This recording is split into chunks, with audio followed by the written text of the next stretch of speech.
자, 그러면 첫 번째 PBL의 필수 요소에 대해서 말씀을 드릴 건데요. 그 전에 먼저 배움은 어떤 과정에서 일어나는지에 대한 뭔가 좀 근본적인 질문을 선생님들께 드리고 싶습니다. 선생님들께서는 언제 배움이 일어난다고 생각하시나요? 선생님들께서는 언제 배움을 경험해 보셨나요?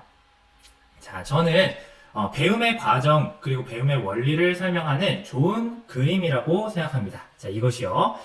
이것은 프로젝트 수업 제대로 하기라는 책이 있는데 그 책에서 가져온 겁니다. 그 책에서는 배움은 마치 구덩이에 들어갔다 나오는 과정이라고 이야기를 하거든요.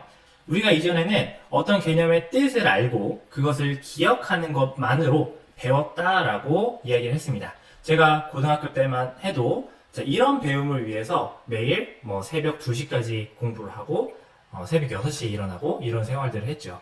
그런데 저는 저의 과거를 떠올려 보면 정말 내가 그때 뭔가를 배웠나? 라는 의문이 듭니다. 저는 그때 뭔가를 배우지는 못한 것 같습니다. 한 자리에 오래 앉아있는 체력? 이런 것들만 길러졌던 것 같아요. 오히려 배움이라는 것은 이런 개념을 알고 기억하는 데서부터 시작한다고 생각을 합니다. 우리가 어떤 문제나 개념에 대해서 관심을 가지고 알게 되면요, 질문을 하게 됩니다.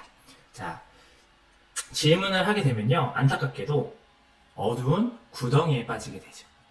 우리는 이 질문에 답을 찾기 위해서 고군분투를 하게 되는데요. 답을 찾지 못할 때는 머릿속이 정말 복잡하고 또 마음이 답답해집니다. 그래서 우리는 그 답을 찾기 위해서 책도 읽고 또 전문가의 강의도 듣고 같은 고민을 하고 있는 사람들과 토의도 하고 토론을 하기도 합니다. 또 전문가로부터 피드백을 받기도 하죠. 이렇게 되면 그 구덩이가 조금 밝아지는 것 같습니다. 답이 어느 정도 나오는 것 같아요. 그래서 우리는 그 답을 문제를 해결하는데 한번 적용을 해봅니다. 하지만 대부분 첫 번째 나온 답은 그 문제를 완전히 해결할 수 있는 답은 아니죠. 그러면 다시 어두운 구덩이로 들어와서 또다시 인지적 갈등을 느끼게 되고요. 또 그 갈등을 통해서 나온 새로운 답을 적용해보는 과정을 반복합니다. 그러다 보면 결국에는 문제를 해결할 수 있게 되고요. 또 그 문제를 해결하는 전체 과정을 한번 성찰해 보면서 유레카, 우리가 배움을 일으키게 됩니다. PBL에서 이야기하는 배움, PBL의 목적도요, 바로 이런 배움을 위해서입니다. 단순히 개념을 이해하고 기억하는 것뿐만 아니라 진짜 이해에 다다르는 것을 배움의 목적, PBL의 목적이라고 생각을 하거든요. 자, 진짜 이해라는 것은 우리가 어떤 지식을 기억하는 것이 아니라 이런 지식과 기능, 역량 이런 것들을 낯선 상황에서도 적용할 수 있는 것, 이것을 진짜 이해라고 이야기를 합니다.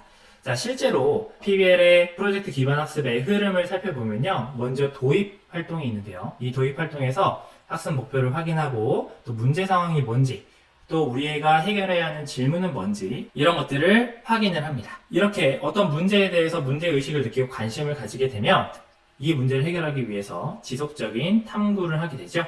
자, 이때에는 학생들이 적극적으로 스스로 어떤 탐구를 할 수도 있지만 선생님께서 강의를 해주실 수도 있습니다. 그리고 학생들은 지속적으로 읽고 쓰고 말하고 또 피드백을 받고 피드백을 주는 활동들을 하죠. 이를 통해서 비평과 개선을 하게 되고요. 이렇게 얻어진 어떤 결과물을 교실 밖의 사람들 또는 이 문제와 관련이 있는 사람들에게 발표를 합니다. 자, 그리고 발표를 한 후에는 프로젝트의 전 과정을 성찰해보고 또 서로를 격려하고 축하해주고 끝으로는 다음 PBL을 위한 준비를 하게 되는 과정을 갖춥니다. 자, 이것이 프로젝트 기반 학습의 흐름인데요. 아까 말씀드렸던 배움의 구덩이와 참 유사하다는 생각이 듭니다. 자, 그럼 이렇게 배움이 있는 수업을 만들기 위해서는 교사들은 어떤 요소들을 준비하면 좋을까요? 자, 이것이 바로 PBL의 필수 요소를 나타내는 그림인데요. 자, 이 그림은 제가 만든 것이 아니라 미국에 있는 BIE라는 단체가 있습니다. 자, 이 단체는 미국에서 PBL을 실천하는 선생님들을 지원하는 단체인데요. 그 단체에서 이렇게 PBL의 필수 요소 7가지를 나타내는 그림을 만들었습니다. 선생님들, 이 그림이 어떤 것을 형상화했다고 생각하시나요? 자, 뭘 닮았나요? 한번 생각해 보실까요? 네. 자, 이 그림은요, 바로 렌즈를 닮았습니다. 렌즈를 닮았죠. 그렇죠? 네, 이렇게 찰칵하는 렌즈를 닮았습니다. 자, 그런데 이 PBL의 필수 요소 7가지를 렌즈의 모양으로 형상화한 이유가 있습니다. 선생님들, 사진을 찍으실 때 가장 중요한 게 무엇일까요? 구도? 어떤 사진을 찍는 대상? 그런 것도 중요하지만 초점이 맞지 않으면, 사진에 초점이 맞지 않으면 아무리 좋은 대상을 찍고 아무리 좋은 구도로 찍었어도 좋은 사진이 나올 수가 없겠죠. 자, 가운데 있는 것이 바로 PBL 수업의 초점입니다. 우리는 PBL 수업을 설계하고 운영하면서 이 초점을 잃지 않아야 한다는 뜻입니다.